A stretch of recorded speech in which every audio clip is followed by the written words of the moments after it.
Welcome. I'm Bernice Ross, the CEO and President of BrokerageUpandRealEstateCoach.com, and I'm very happy to welcome back Kim Ades. She is the president and founder of Frame of Mind Coaching. She's one of my favorite guests, and she has a brand new book out. Kim, let's take a look at it. It's this, but it's not brand new. It's a brand new edition, but it's not brand new. Oh, it's a brand new edition of your book. It's a brand new edition. So what you focus on grows, and this is so in alignment with what I believe in terms of where you put your energy is what you create. So Kim, thank you for being with us today. And what motivated you to write this book to begin with? So again, this is not a brand new book. It is absolutely a new edition. So this original book was written a few years back, and let me just tell you a very quick story. I was slated to speak at a NAR event, National Association of Realtors, the big yearly conference. And, you know, you have to submit your proposal. I submitted my proposal. I got accepted. And when I got accepted, they said, "Do you have a book?" I said, "Of course I have a book," but I didn't. I will have one, but I don't have it yet. This is like 6 months. Like I had 6 months. I'm looking at the calendar. In 6 months, I'll have a book. No problem. Except I completely forgot. 2 weeks before the event, they reached out to me and said, "Well, we're ready for your book now. You know, if you could just, bring it with you when you come and speak in 2 weeks, that would be perfect." I freaked out. So I decided that in 2 weeks, I was going to write, complete, finish, edit, publish the book, which I did.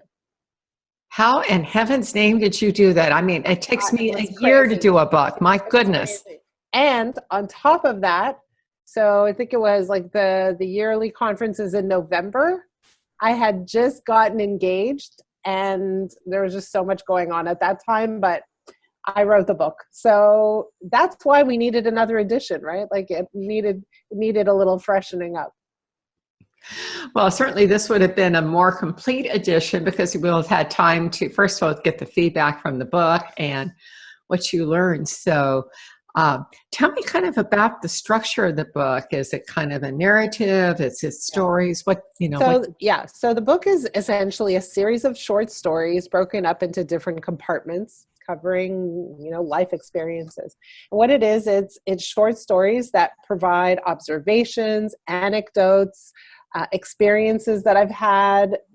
Sometimes they're personal experiences, sometimes professional experiences, but experiences that present to the reader a typical scenario or an event that takes place with a very, very different perspective. And what we have found through our years of experience in coaching is that people who achieve very large goals in life typically are able to see things a little bit differently, are able to look at problems, struggles, challenges with a slightly different lens. And what this book allows the reader to do is practice that different lens that allows you to solve problems instead of struggle or sit in the middle of the problem, allows you to see the bright side of maybe something that appears dark, etc., like that. So that's what really the book is about. It's little stories that allow you to experience and practice looking at things differently. So could you tell me a little bit more about that lens? How do you get there? I know the stories will illustrate it, but kind of your overall view of what happens in the book. If I am kind of stuck or I'm in a place where I'm feeling overwhelmed, how do I get out of that? Well, you know what? Overwhelm is a matter of perspective, right? We see things and we say, well, we're overwhelmed because things should be different than they are. We're overwhelmed because we should be achieving more. We're overwhelmed because we're not as equipped as we would like to be. We're overwhelmed because there's a lot on our plate and we can't seem to do it effectively or efficiently.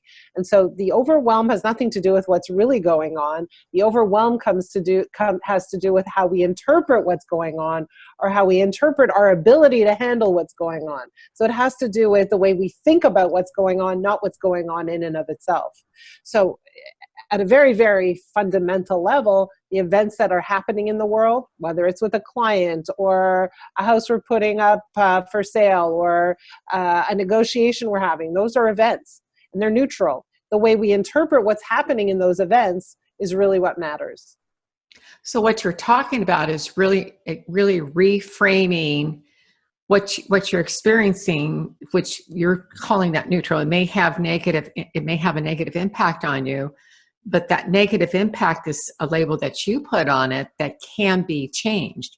I mean, Correct. And so even saying that it's a negative impact it has a bias, right? So it mhm. has an impact. It's just an impact. And if we define it as negative, then it becomes negative, right? Exactly. This is why your company is called Frame of Mind Coaching. That's right. About That's right. changing your frame of mind. That's So, right. And really, just for one brief moment, what we do is we help leaders achieve extraordinary success by looking at how they think and helping them think in ways that are aligned with their goals. well, I tell you what, can you share a couple of stories that kind of illustrate this? Because this notion of reframing things, I know for many years I've trained, especially managers and people who are broker owners, when one of their agents comes in and they're really whining about everything that's wrong, and you just say, and it gives you pause for a moment. Can you tell me one thing that's going right? And that's the Good. reframe moment. Right. That's the turnaround effect. That's called Yeah. pivoting. Okay. So Yeah. I'll tell you a Share story. some stories. I was coaching a very, very successful real estate professional. He was one of the top performers, not only in his market, but overall in the whole company. And he was the type of guy who would go to work every morning and stand in a closet, literally a closet, and make 100 cold calls a day, every single day. Like really determined, type A, highly, highly driven individual. And so he would tell his clients, hey, you can't call me after 7 o'clock because I need my downtime. I need to refresh. I need to regroup so that I can be my best for you. Well, one day he gets a text message from his clients after 7 o'clock and he loses it, right? He just loses it. And basically he tells them, hey, you can't do that. What ends up happening is he loses the client and he loses all referrals that may have come from the client thereafter. So what was really going on? What was really going on is he interpreted their behavior as disrespectful. He interpreted their actions as being like they weren't listening to me. They weren't paying attention to my instructions. They weren't considering what else was on my plate. But perhaps they were just excited. Perhaps, they saw a house that they wanted more information on. But more importantly than that, he also had a belief. The belief was, I have to answer my text. Right? And so very often, particularly in the real estate industry, we're glued to our phones and we feel like we're at the mercy of whatever's coming in, and we aren't necessarily. And so what really had to change for him is his perception that they were actually not being disrespectful, but they were engaged clients, which is great to have.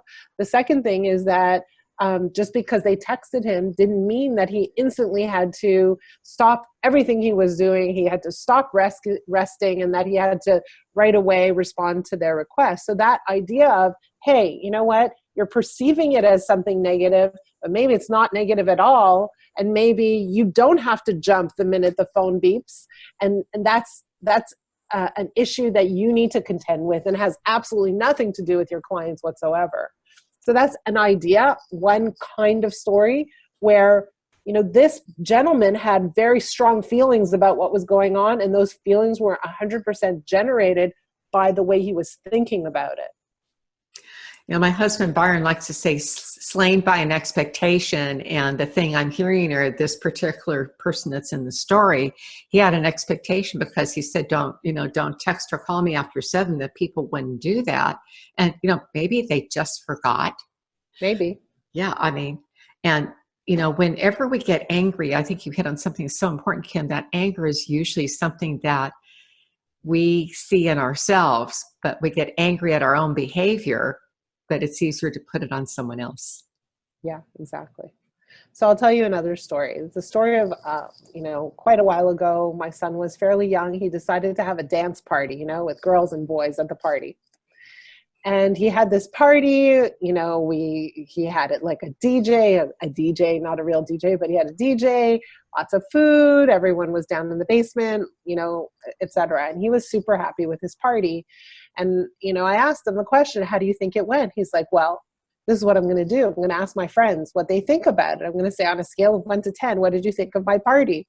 And I thought to myself, oh my God, that's pretty bold, right? Like, that's unbelievable. Like, you know, what if he doesn't get the feedback he wants? But anyway, he went to school the next day. He said, you know, hey, on a scale of 1 to 10, what did you think of my party? And they all gave him like 11s and 12s. He was thrilled. He was thrilled with the outcome, with the feedback, with the results. And I thought to myself, wow, why did I think that was such a big deal? Why did that feel so scary to me? How often are we afraid to ask for feedback because we're expecting, you talked about expectations, negative feedback all the time, right? So oftentimes we'd rather like not ask and not get the feedback than be faced with the potential of negative feedback, rather than viewing it as the potential for positive feedback or the potential to learn what you could do to improve. We look at it as, you know, an attack that we tend to want to shield ourselves from. You know, you make so many good points on this. I know so many speakers, myself included, you know, you hate reading the reviews. And if there's 99 good ones and there's one negative, where do you focus? Yes, exactly. On that one Exactly negative. right. Yeah. And I don't remember who said this, is that whether I win or lose, I always learn.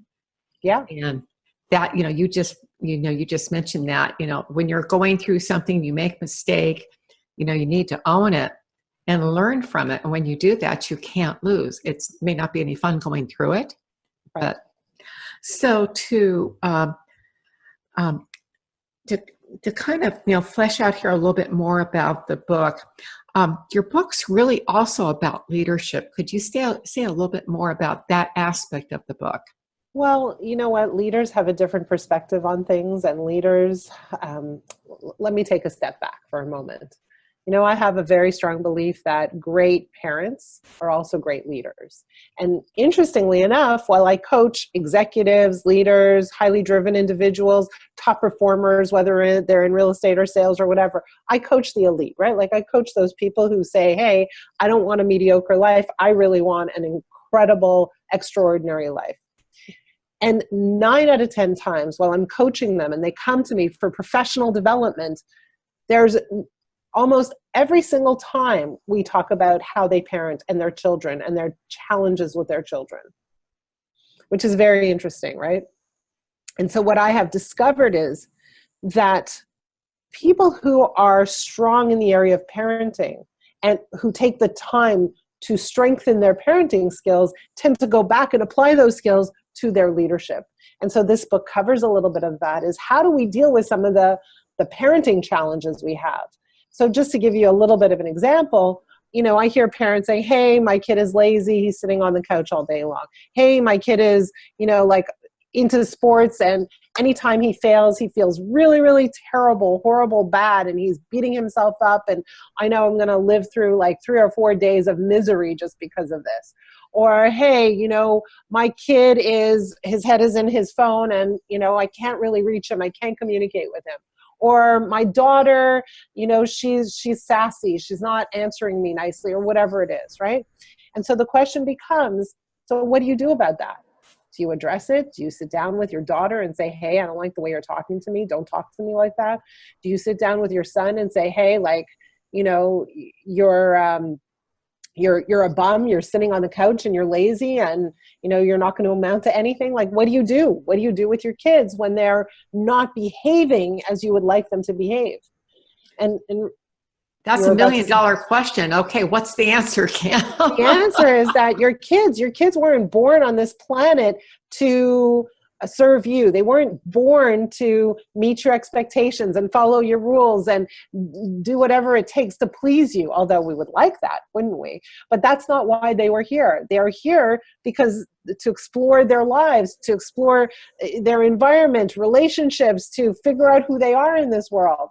Right? But when they behave in ways that don't suit us, that rattles us. It creates tension for us. It creates discomfort for us. Now, let me pause for a minute. Doesn't that sound a lot like leadership? When our agents don't behave how we want them to, when the people in our lives don't behave how we want them to, it rattles us. It creates a reason for us to be disturbed and, not feeling so good. Discomfort. Right? That's how we feel. And so there's a parallel here that I'm trying to point out. And really what we need to do as parents is focus exclusively on those things that our kids are doing right. on their amazing talents, on their skills, on their characteristics, on their personality traits that are awesome and amazing, and focus exclusively on those. Even though maybe some of those other things that they're demonstrating are loud and obnoxious and hard to ignore, we need to exert a mental muscle to focus on those things that are good and right about our children. And when we do that, those things expand.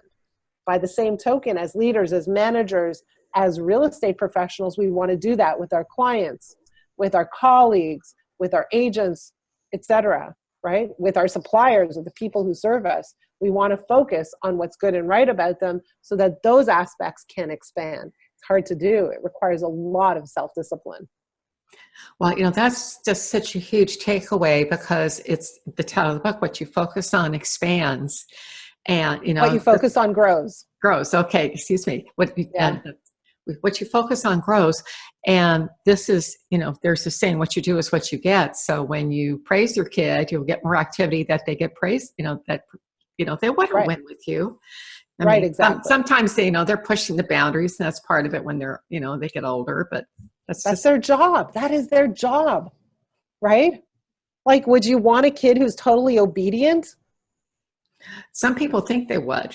They would for like 5 minutes. And then when they grow up and they find that they're still obedient, they're kind of like, hey, where's your backbone? Why are you a doormat, right? So like, parents forget what it is that they ultimately want with their kids or for their kids. And then they behave in ways that demonstrate the fact that they forgot. It strikes me, we've had such a huge generation of helicopter parents who, try to protect their kids from everything. And when they do that, you get exactly what you're describing now. They're still living in my basement at age 35. Right. And I say to the parents is like, look in the mirror, you're creating this, right? It's very interesting. My dad had a saying, he said, as long as you put your feet under my table, you're going to damn well do what I tell you to do. I was ready to get out of there as soon as I could. Well, that's a whole other story. We could talk about that for hours. But well, to kind of wrap up for today, Kim, this has been great. What is kind of your key takeaway for our viewers today? The key takeaway is, look, like if you're living a life where you're not 100% satisfied, where you're thinking, hey, I should be performing better, my closing ratio should be higher, etc., whatever it is, where I want something different than what I have. A lot of times we jump into action. We say, okay, well, what should I do in order to experience a different life? And what I would suggest to you is, sure, you do need to do different things, but don't do them right away. Stop for a minute and ask yourself, what am I thinking? How is my thinking impacting my actions? What am I thinking that's causing me to not get there fast or efficiently? What's really getting in my way? And I would suggest to you, it's your thinking that's getting in your way. Very often people think in ways that contradict their very desires. So stop for a minute and say, what do I believe to be true about this that's standing in the way of my success? So Kim, to kind of wrap up, where can our viewers go to get your book? So frameofmindcoaching.com, come and check it out. We have access to the book there. Amazon is another option too, but come and learn more about us, frameofmindcoaching.com. So thank you. Well, we've been visiting with Kim Ades. She is the founder and president of Frame of Mind Coaching. Kim, thank you for a terrific interview with a lot of really great takeaways. Thank you. As always, it's always fun to talk to you.